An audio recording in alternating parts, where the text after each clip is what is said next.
I'm touching myself tonight. I want you to roleplay with me. You go down an elevator with your squad of mercenaries. When the door opens, you can't help but notice 4 of your teammates have become red mist. You catch a glimpse of the perpetrator, only to realize they are wearing a pizza outfit. You are then tossed 30 meters across the room into the wall. This is Trepang2, but you don't play as the man being thrown, you play as the man thrower. 106, who canonically in his free time scams kids and TF2 trade servers. I know this because I wrote it down in the wiki. This gory action-focused FPS taught me that any weapon can be dual-wielded, if you try hard enough.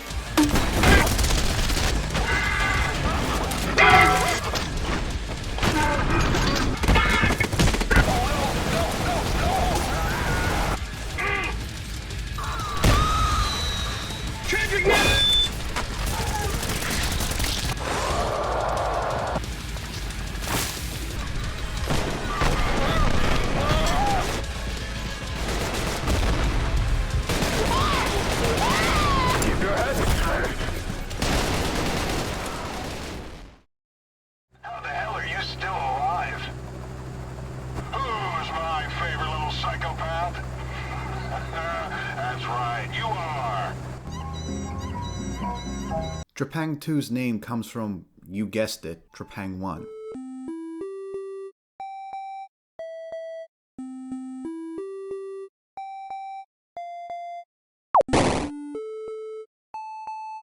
It's not related to Trepang2 whatsoever. Trepang means sea cucumber. Why is the game named Sea Cucumber? I don't know. Guess Trepang sounded cool. Following this naming logic, the third Trepang will be an erotic visual novel where the player brings back Yugoslavia through the power of dance or something like that. Subject 106 is a genetically engineered super soldier with heightened reflexes and invisibility. Voiced by the same man who plays Gordon Freeman. They both speak the same language, the universal language of violence. Working with Task Force 27, your goal is to destroy the megacorporation Horizon and kill its CEO, Jeff Bezos, Anton Lazar. Hey 106, haven't seen you before. Welcome to Task Force 27. Before you say it, no, we are not terrorists. It's called collateral damage. And no, we did not use a car bomb to kill a Horizon executive. They just happened to own a Tesla, so things worked in our favor. Anyway, your task is to destroy all of Horizon. Good luck with that. Oh, and FYI, there is a nuke in the center of our base. It's always armed and doesn't even have a cover for the button that sets it off, but I just thought I would let you know about it since it won't be relevant in the story later on whatsoever. Oh, I wasn't supposed to tell him that? Oh. Well, shit. Destroying Horizon will put an end to all those naughty human experiments. Giving cancer patients some unknown mutagen you found somewhere is actually a bad idea. Oh, I love ignoring ethics for the sake of scientific progress. Ethics is holding back scientific innovation and progress. Tinkering with human embryos will certainly be worth the risk. Great revolution begins with controversy. Human will no longer be controlled by Darwin's evolution. Gene editing technology has the power to reshape the world, like nuclear bomb. My lab is not affiliated with any government. Horizon also takes part in anomalous research. I don't really know what that means, but now I'm fighting in the back rooms. And wow, okay. To be honest, that's pretty much all the lore you need to know. Lots more lores found via intel lying around the place. But you're gonna have to read it. Yeah. Hold on, let me make it more legible for my dopamine-deprived brain. That's better. Trepang's story serves the same purpose as porn's. Just an excuse to have a bunch of guys scream and unload on each other until they run dry. Well, the DLC does make things more interesting. Executing my fellow soldiers in cold blood? I'm intrigued. You know what? I will watch an entire lore video. Hold on.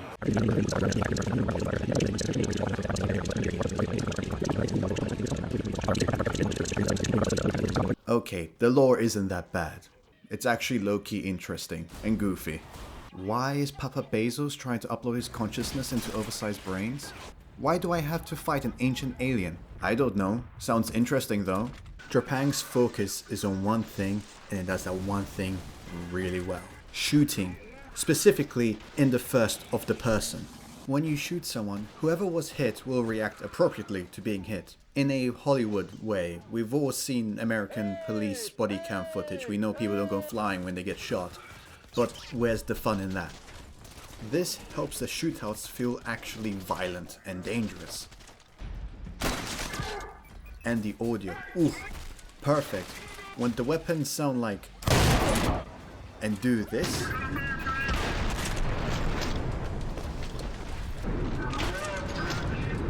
you have a recipe for success. Dual wielding a grenade launcher will be the experience you expect it to be.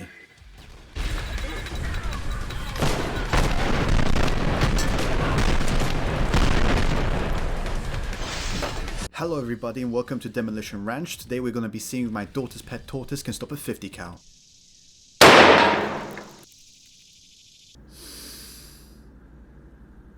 I really thought it was going to stop it. I mean, what's the point of having a shell if the game is tagged on Steam as a boomer shooter, but putting any boomer in front of this shooter will probably cause them to, you know.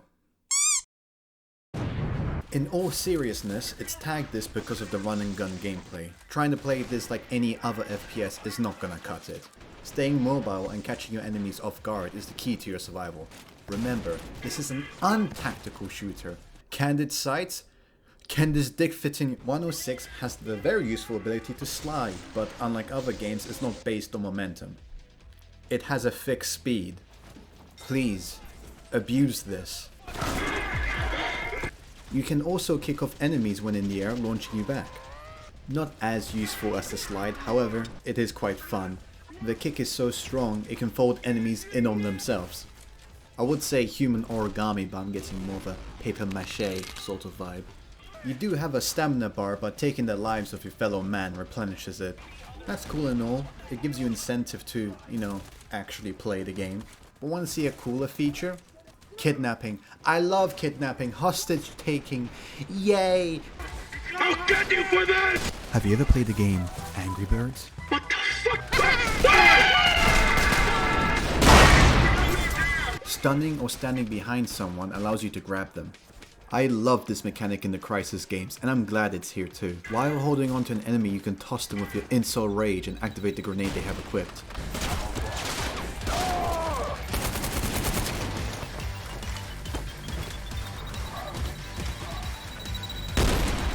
Is the grenade gonna explode or what?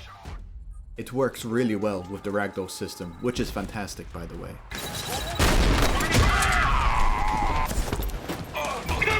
Get the cover!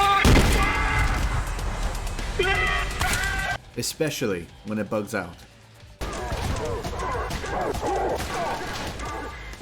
Now, I love my guns as much as the next freedom lover, but Trepang Studios is nothing if not inclusive.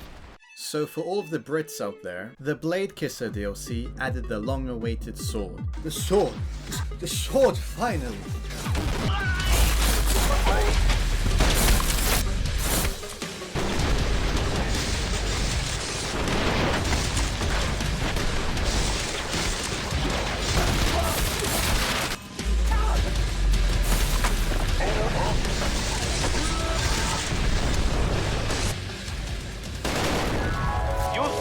To take down those heavy missiles.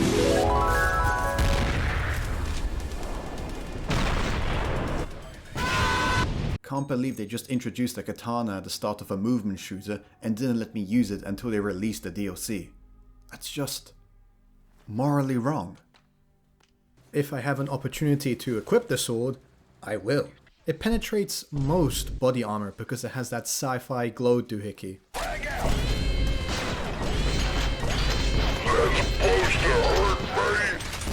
Adding to the coolness factor, if timed right, swinging your sword allows you to deflect bullets. So that's why I'm slashing my sword around like a moron, trying to deflect automatic fire. I know 106 is superhuman, but no one's arms can move at the Chris Vector's 1,200 rounds per minute. Every mechanic synergizes well with each other, creating a very fluid and fun combat loop. Jump in, fuck about, get out, repeat. Grenades explode when you get a direct hit on an enemy. Does this make sense? No. I don't know how the grenade can tell the difference between flesh and concrete. But is it fun and works well with the game's combat?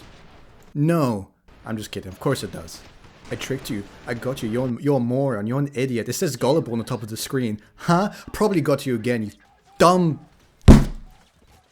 On the topic of grenades, you have a couple to choose from. Only 3 I really care about. The basic ones. Gas grenades, quote-unquote gas. Which look like they violate many rules of war. But all is fair, as long as I'm winning, I guess. I think Sun Tzu said something like that. Verbatim. During World War II, the US strapped napalm time bombs to bats and planned to use the bats to set fire to Japanese structures. During tests, the idea actually proved to be somewhat effective, but progress was slow. Because of that, the project was eventually cancelled. Also, one of the bats escaped and flew under a fuel tank, incinerating the test range. In a similar vein, Trepang has rat grenades. Basically homing grenades. Aww, aren't they cute and smart? They're like Remy from Ratatouille, but instead of making delicious meals, he subscribed to extremist ideals.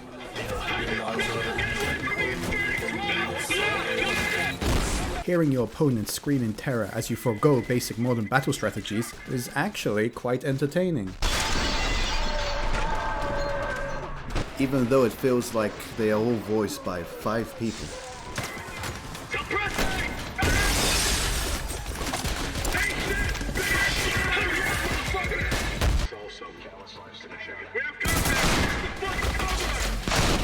Doesn't matter, the screaming is top notch and what the NPC say is entertaining.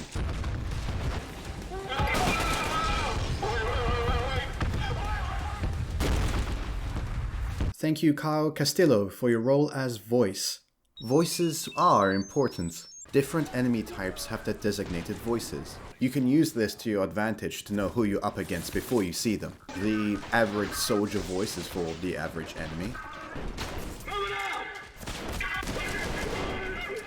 The more Southern American voice is for the heavy.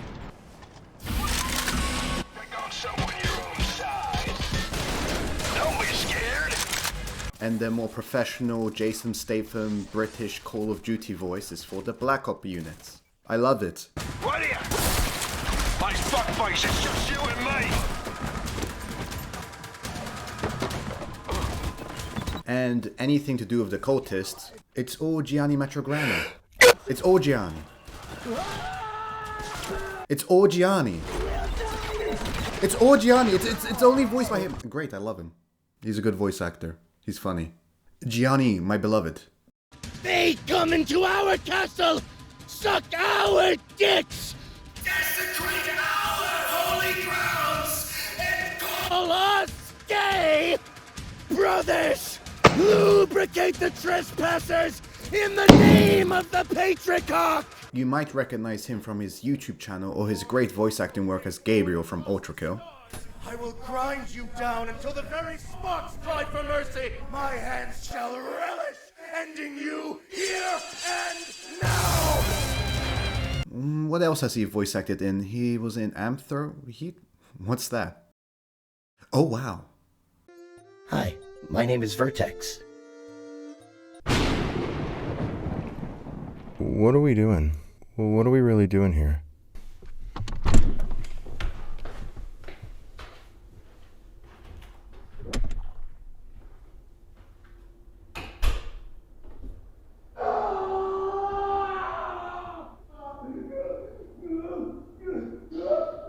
Also, in the entire game, there's only like 1 woman voice.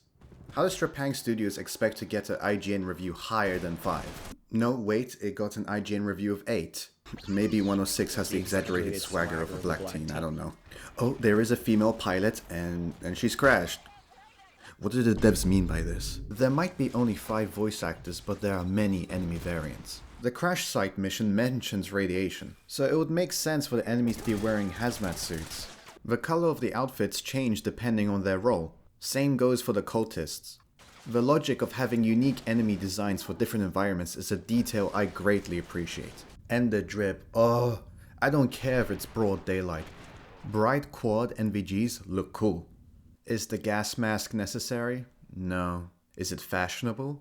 Yes. May God give me strength to harm this man who's a threat to my immediate safety. Not because of the guilt of taking a human life, but because I risk damaging $47,000 worth of dope-ass military equipment. Every time I get a headshot on a Black Ops unit, I can hear Horizon's CFO cry out in pain.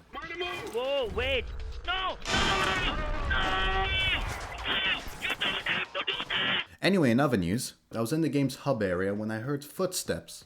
There aren't any NPCs in the hub area, at all. I was shocked to discover an enemy called the Infiltrator. 106 has killed battalions of men. I don't know what this guy thought he would do with a pistol. Safe to say, the only thing that's doing any infiltrating right now are these magnesium pellets into this guy's chest. Can't believe that bastard slipped through our perimeter.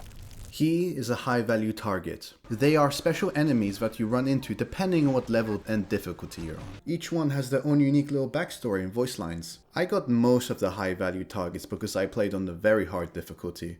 There are more on high difficulties, but if you think I'm going to play on anything above extreme, no. No, I'm not. Rage mode is insanely difficult. Basically anything will kill you instantly. It is not recommended unless you have minimum of 50 hours spent on the game. Our publisher even asked us to remove this mode. Are you absolutely sure you want to proceed? Yes. Now, usually HVTs are more difficult. You can consider them a mini-boss. Usually. You can have all the backstory you want. A little paragraph is not enough for plot armor. Oh, you're trained in martial arts and renowned for your deadly close combat skills and exceptional physical prowess? That's cool and all, but I have a sharp piece of metal and I like sushi. For me, impossible. This guy's just a Data officer. I'm not sure he deserves it. Okay. The boss fights are where the difficulty really spikes up. I quite like them because of the great shoot it till it dies mechanic. At some point 106 fights a submarine in direct head-to-head combat with small arms, which is as stupid as it sounds. Each boss is pretty unique and has its own fighting style. The Flesh Golem pursues you relentlessly. The Enforcer is probably hard, but I found a minigun earlier in the level. And then there is...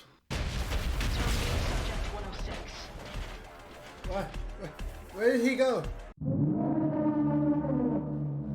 Along with other friends, 106 meets along his adventure. If you ever get the game, get the DLC too. The new weapons, missions, and hell, even the plots are unique and fun. I like the part where you have to fight clones of yourself. Oh look, it's me, 106. I'm the better one. I would say spoiler warning, but that means I would have to rewrite the script a little bit, so just gaslight yourself into thinking what I said isn't true.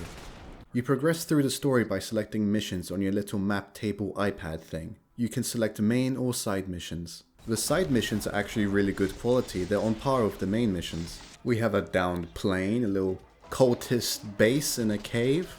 And what's this one? A weird creepy house with a sentient computer inside.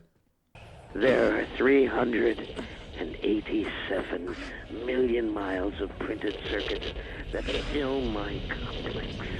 If the word hate were engraved on each nanoangstrom of those hundreds of millions of miles, it would not equal one billionth. Nerd. Boring. Yeah, here's a 5 petabyte zip bomb of Marvel Rivals Rule 34. Have fun with this.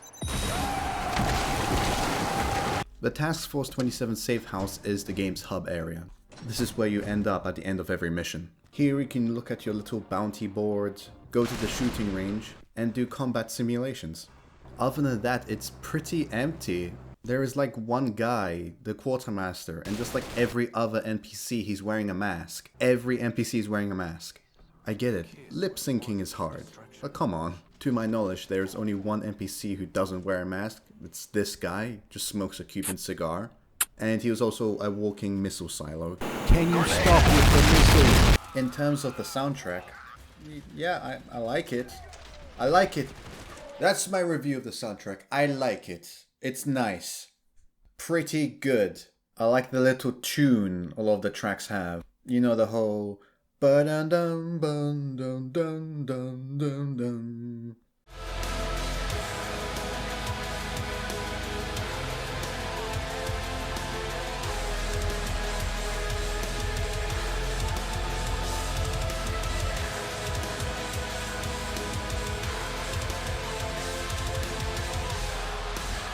That's all I really wanted to say about Sea Cucumbers 2. Glad they resolved the cliffhanger of the first game. But once I found out they got rid of the attack where you shoot out your internal organs to damage enemies, yeah, you lost a couple of points from me. 2 out of 10, borderline unplayable.